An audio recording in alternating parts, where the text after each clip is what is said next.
Hello everyone, I am doctor Rajni और मैं naturopathy में डील करती हूँ। और आज मैं दोबारा ओबेसिटी के टॉपिक में बोलना चाहूँगी। हम कास इंडिया के साथ इसलिए जुड़े हैं कि हम एंकिलूजिंग और बाकी बीमारियों के ऊपर फोकस कर सकें। जो पेशेंट एंकिलूजिंग स्पॉन्डिलाइटिस से बहुत ज़्यादा सफ़र कर रहे हैं, हम उनकी हेल्प कर पाएँ। तो मैंने लास्ट टाइम ओबेसिटी के ऊपर बोला था और आज मैंने लास्ट में बताया था कि मैं जब नेक्स्ट टॉपिक स्टार्ट करूँगी तो मैं आपको ये बताऊँगी कि ओबेसिटी होने से क्या क्या प्रॉब्लम और आ जाती हैं। ठीक है। तो अच्छा, मुझे कुछ क्वेश्चंस कुछ लोगों ने क्वेरी करी थी कि किसी को कॉन्स्टिपेशन की प्रॉब्लम है और किसी ने बताया था कि उनके हस्बैंड को बहुत ज़्यादा वेट बढ़ गया है। तो मैं इसके बारे में सबसे लास्ट में डिस्कस करूँगी, तो आप उसके लिए वीडियो पूरा देखें। ठीक है। तो मैंने बताया कि लास्ट टाइम हमारा टॉपिक ये था कि क्या क्या कॉजेज़ हैं, किस वजह से क्या प्रॉब्लम आती है। और आज मैं बताऊंगी कि जब हम ओबेसिटी हो जाती है तो ओबेसिटी होने के बाद आपकी बॉडी में और क्या क्या प्रॉब्लम्स आ जाती हैं। तो फर्स्ट ऑफ ऑल सबसे बड़ी चीज़ जो आती है वो है आपका कॉन्स्टिपेशन। अगर आपका वेट ज़्यादा है तो कॉन्स्टिपेशन होने के चांसेस बहुत ज़्यादा होते हैं। इसके बाद आपका नीज़ प्रॉब्लम बहुत ज़्यादा शुरू हो जाती है, मतलब घुटनों में दर्द, क्योंकि ऑल ओवर बॉडी का वेट आपका नीज़ पे पड़ता है।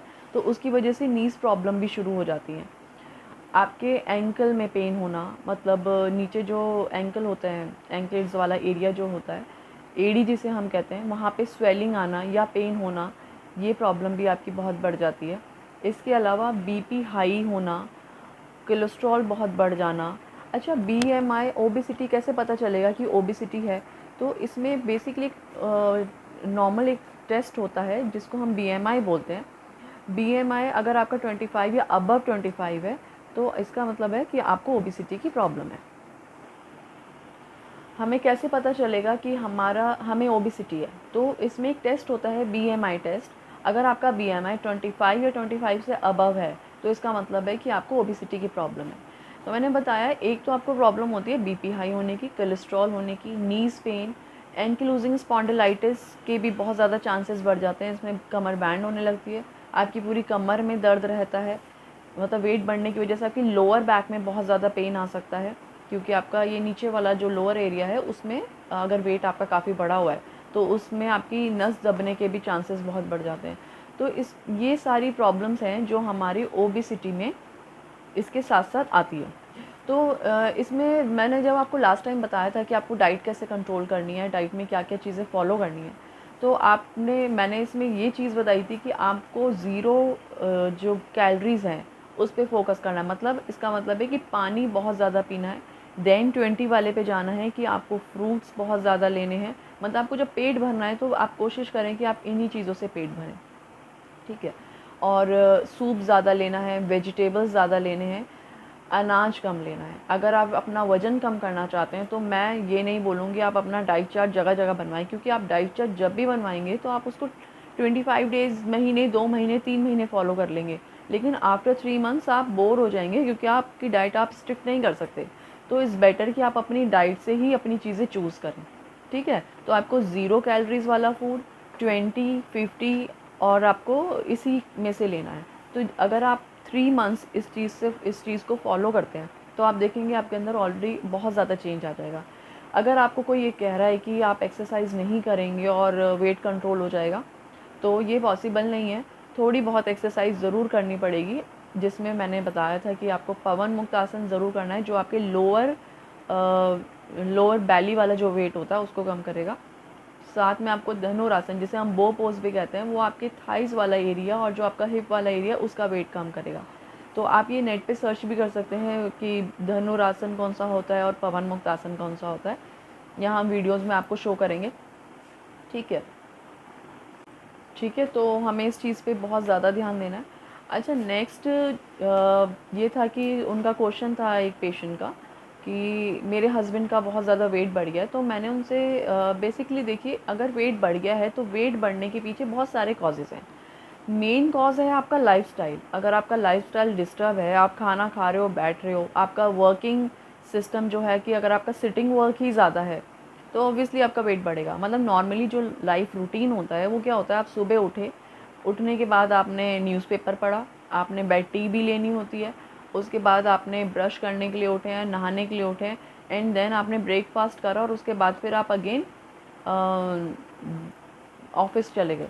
तो ऑफिस जब चले जाएंगे आप, तो वो भी आप गाड़ी से जाएंगे, पैदल चल के तो नहीं जाएंगे। तो इसका मतलब आपकी फ़िज़िकल एक्टिविटी तो कुछ भी नहीं हो रही है।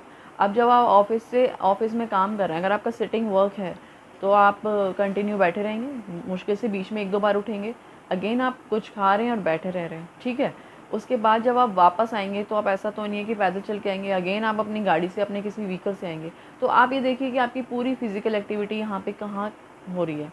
उनमें से मतलब मैं ये कहूँगी कि 100% में से मुश्किल से 30% या 40% लोग ऐसे होते हैं जो अपनी फ़िज़िकल एक्टिविटी के लिए, मतलब रूटीन, डेली रूटीन में से अपना आधा 1 घंटा एक्सरसाइज के लिए निकालते हैं, विच इज़ वेरी इंपॉर्टेंट। बाकी नॉर्मली लोग इस चीज़ को अवॉइड ही करते हैं और एक नॉर्मल एक रूटीन में चलते हैं। अच्छा, आप ऑफिस से आ गए, आने के बाद उसके बाद आपने नाश्ता करा, उसके बाद देन अगेन आपने खाना खाया 9-10 बजे तक, टीवी वीवी देखने के बाद 10 बजे तक खाना खाया, एंड देन उसके बाद वॉट, फिर आप बेड पे जाके सो गए। तो आपको ये समझ में आ रहा है कि हमारी फ़िज़िकल एक्टिविटी क्या है। इसी तरीके से मैं लेडीज़ के बारे में भी बताऊँगी कि लेडीज़ पहले बहुत ज़्यादा काम करती थी। अगर हम पहले की लेडीज़ को देखें और अब देखें, तो मैं, क्योंकि लेडीज़ भी वर्किंग हो गई हैं, तो उनके पास बाहर का काम बहुत ज़्यादा होता है, घर का वो खाना ही मैनेज कर पाती हैं और बाकी काम करने के लिए प्रॉब्लम होती है। तो आप ये देखिए कि उनका भी इसी चक्कर में वेट बढ़ जाता है। अगर फ़िज़िकल एक्टिविटी उनकी भी बहुत कम हो गई है, mental pressure, basically mental work ज़्यादा हो गया है। तो इस चीज़ का आपको ये ध्यान रखना है कि हम कर क्या रहे हैं। ठीक है, तो आप मुझे ये बताएंगे कि उनका वर्क क्या है, उनके सिटिंग्स आवर्स कितने रहते हैं और उनकी डाइट बेसिकली क्या है। देन आई विल सजेस्ट कि उनको क्या क्या चेंजेस की ज़रूरत है, और इफ़ पॉसिबल तो आप बीएमआई टेस्ट अगर करा सकते हैं तो वो टेस्ट एक बार करा के आप मुझे दिखा दीजिए। अदरवाइज़ आप डिस्कस कर सकते हैं, मैं आपको डिटेल में समझा सकती हूँ। अच्छा, एक पेशेंट ने पूछा था कि उनको कॉन्स्टिपेशन की प्रॉब्लम है। तो कॉन्स्टिपेशन की प्रॉब्लम बहुत ही कॉमन प्रॉब्लम है बिकॉज ऑफ लाइफस्टाइल, अगेन, क्योंकि कॉन्स्टिपेशन कोई ऐसी प्रॉब्लम नहीं है जो आपकी बाहर से आ रही है। ये वही प्रॉब्लम है जो आप खा रहे हो, जिस लाइफस्टाइल में आप जी रहे हो, वो बेसिकली उसी से डेवलप होती है। तो कॉन्स्टिपेशन को क्योर करा जा सकता है, लेकिन आपको कुछ छोटी छोटी चीज़ों का ध्यान देना है। फ़िलहाल तो मैं आपको ये बताऊंगी कि जिसको भी कॉन्स्टिपेशन की प्रॉब्लम है, सुबह खाली पेट पपीता ज़रूर खाएं या पपाया शेक बना के लें। ये बहुत इंपॉर्टेंट है। वो 15 टू 20 डेज़ इस तरह से कंटिन्यू करके देखें, उनकी कॉन्स्टिपेशन बिल्कुल क्योर हो जाएगी। इसके अलावा आप एक पाउडर बना सकते हैं। उस पाउडर में आप क्या करेंगे, एक सौंफ ले लेंगे। जैसे आपने 250 ग्राम सौंफ ले ली, 250 ग्राम ही आपने रोज़ पेटल्स ले लिए, मतलब गुलाब की पत्तियाँ। 250 ग्राम ही आपने त्रिफला ले लिया, और 250 ग्राम आपने ले लिया, या 100 ग्राम आप ले लीजिए अजवाइन, ठीक है। इन सब का एक पेस्ट बना लीजिए और इसमें थोड़ा सा काला नमक डाल लीजिए। आप इस पाउडर को ट्राई करें तो आपको गैस्ट्रिक प्रॉब्लम है या कहीं दर्द हो रहा है या कॉन्स्टिपेशन की प्रॉब्लम है, आपको इसमें बहुत ज़्यादा रिलीफ मिलेगा। तो आज का टॉपिक मेरा यही है कि आपको ज़्यादा से ज़्यादा अवेयरनेस हो अब ओबेसिटी के बारे में, कि आप इसको कैसे क्योर कर सकते हैं और कैसे पहचानेंगे, और इसके साइड इफ़ेक्ट्स ना हो, उसके लिए आप पहले ही अपनी 20, 0 एंड 50 वाली डाइट तक कंट्रोल करके रखें, ठीक है। और नेक्स्ट टॉपिक में मैं आपको ये बताऊंगी कि हमें मॉर्निंग के टाइम पे कौन कौन से फूड अवॉइड करने चाहिए जो हमें नुकसान पहुंचाते हैं, और जाने अनजाने में हम वही खाना ले लेते हैं। तो नेक्स्ट टॉपिक में हम इस बारे में बात करेंगे, और अगर आपका कोई भी क्वेश्चन या क्वेरी है तो आप मुझसे डिस्कस कर सकते हैं। Thank you so much.